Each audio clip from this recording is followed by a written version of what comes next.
Hello, I'm Andrew Kohn at West Virginia University, and I've gotten a lot of mutes for my double bass. I'm going to play the same passage over and over. They're all going to be played the same way, they'll all be recorded the same way, and you can hear the difference in the sounds of the mutes. Before I do that, I want to make it clear that I have many mutes. I don't have all the mutes in the world, and some mutes, especially a stiff mute, will not work equally well on all basses. So here's a bridge, and I have 3 wooden mutes. You'll see that this wooden mute goes on rather far. This fitted ebony mute goes on, but less far. And this flat ebony mute, which dates from the 1960s, hardly goes on at all. I imagine that means that bridges have gotten a little thicker since the 1960s in general. All right, I'll introduce each mute. First, I'm going to play the passage without a mute. Here is a short passage played on my bass without a mute.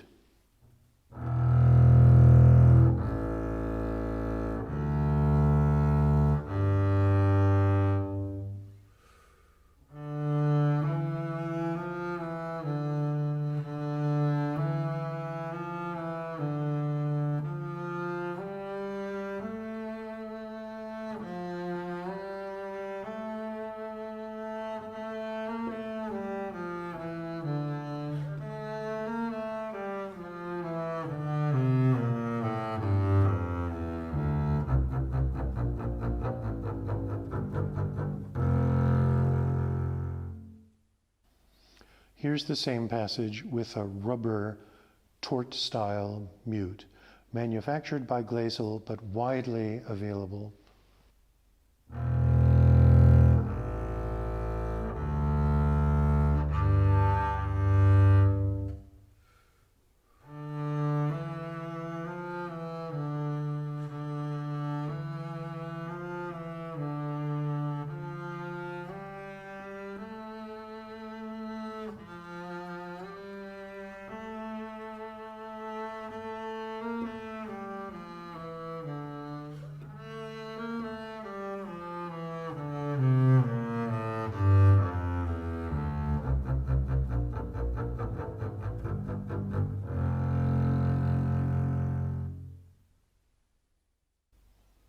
Here's the same passage with a rubber practice mute, manufactured by Glazel, widely available.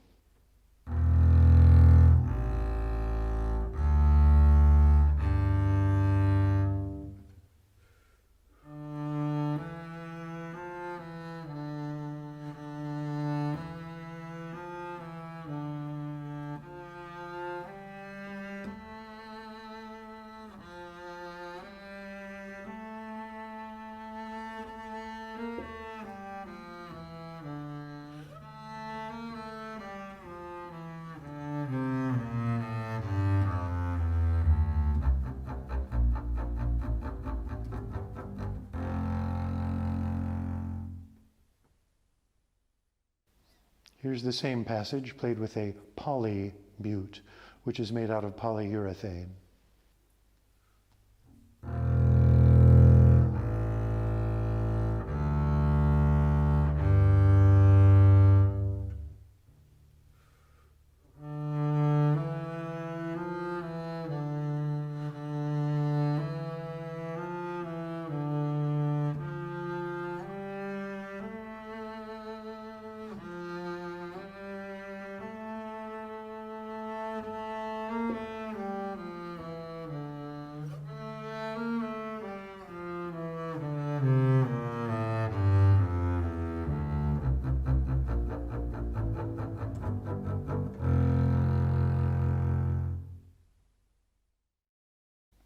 This is the same passage played with a Roth-Sihon mute. 50 years ago, it seemed like these were in every middle school in the United States. Now a little bit scarce. I mention that because the surface of this mute is relatively flat, like that of a bridge of an Engelhardt bass. It doesn't really match the curvature of a more modern, more highly arched bridge.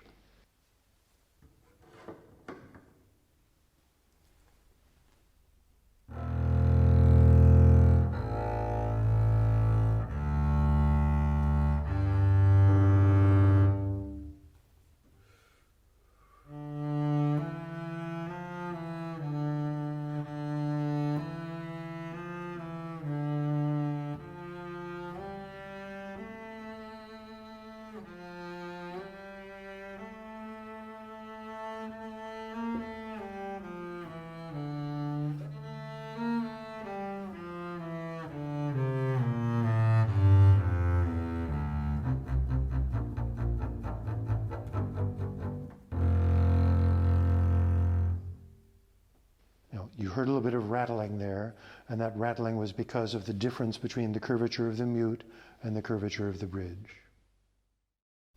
Now wooden mutes. This is an ebony mute, fitted, the kind that's manufactured by the Glaser company, though it's widely available. My other ebony mute actually doesn't go on to this bridge, so I'm just using this one ebony mute.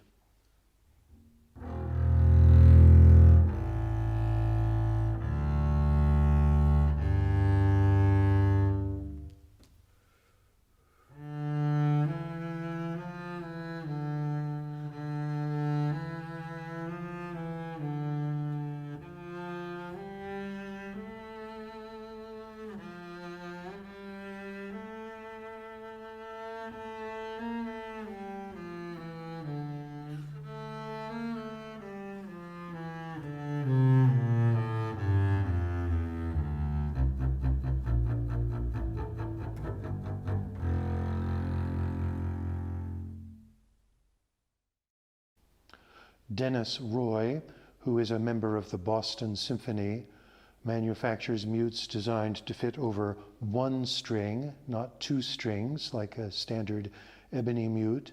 He makes mutes of at least 10 different kinds of woods, and I got 3 of them. The first one is a softer wood, walnut.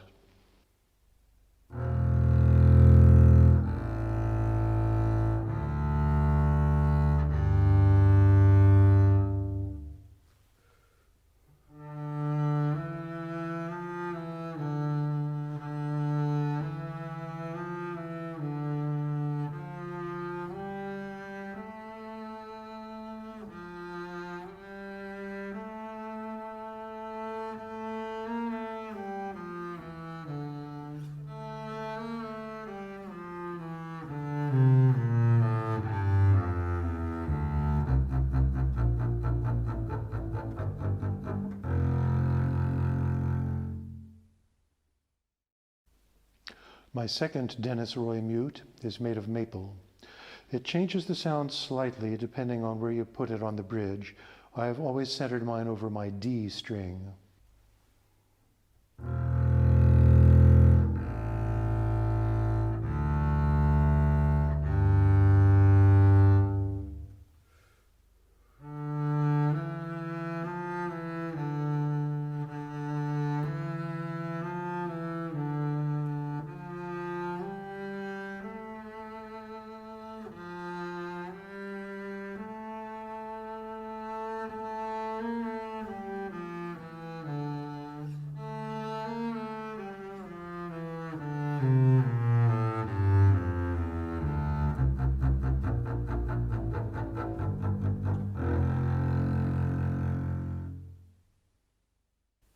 And now the hardest of my 3 Dennis Roy mutes, made from rosewood.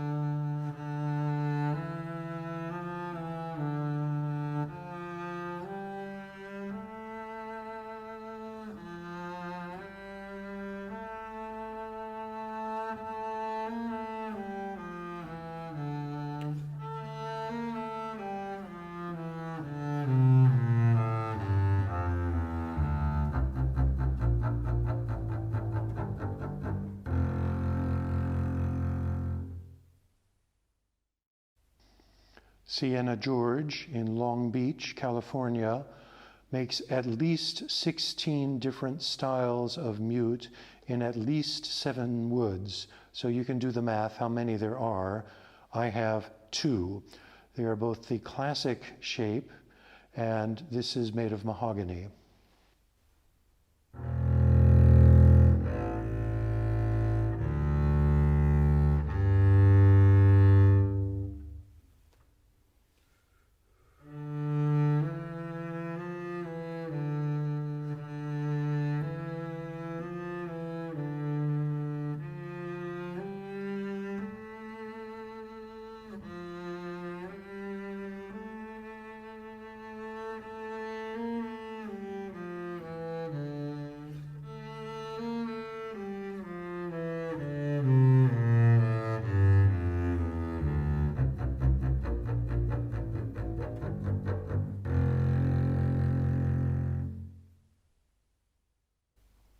Here is my second Sienna George mute, slightly larger, made from ipe wood.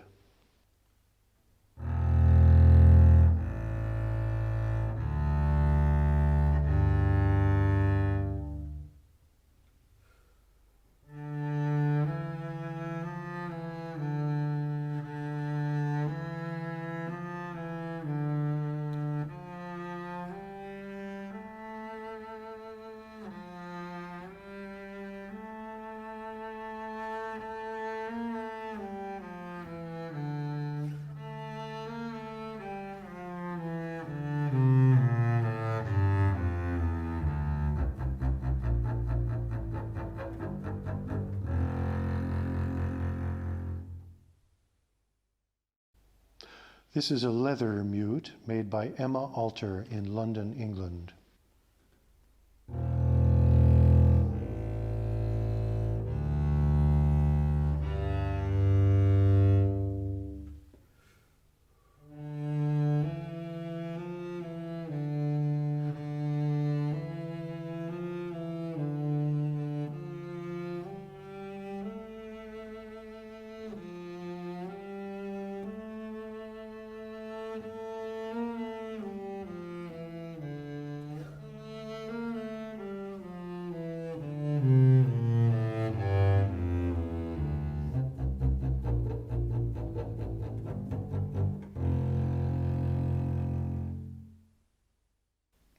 This is a metal mute manufactured by W Mutes in Barcelona, Spain. The inside is lined with rubber.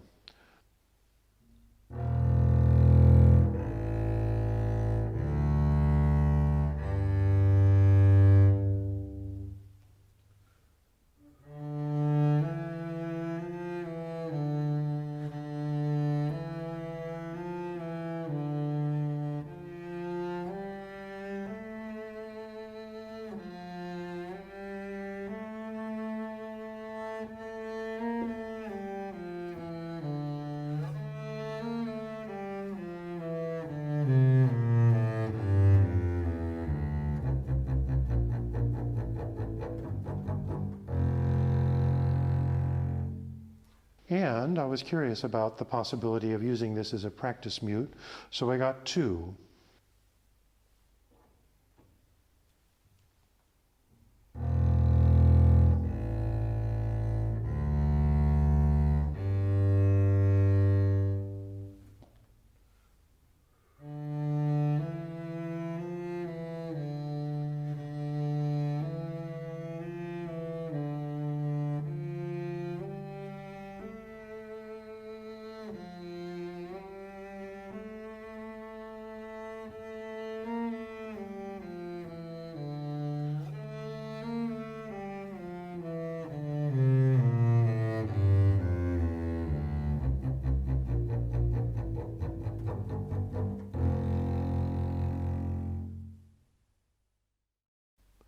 My last mute was actually manufactured for me by a metal worker in Pittsburgh, where I live.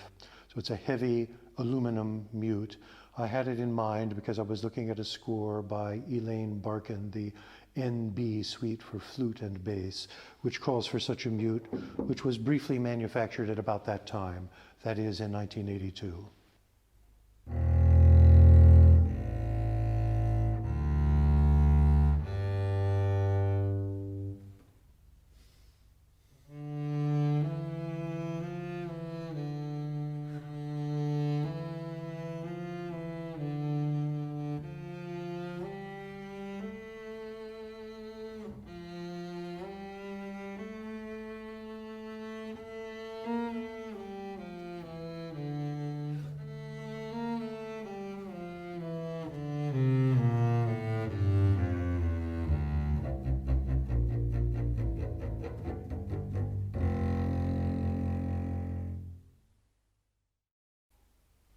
So that's all my mutes. I hope you liked them. I didn't quote prices, partly because that varies a lot depending on exchange rates and shipping. Some of the mutes, the shipping ended up being a lot. But I hope you enjoyed it, and I hope you find some mutes that you can use.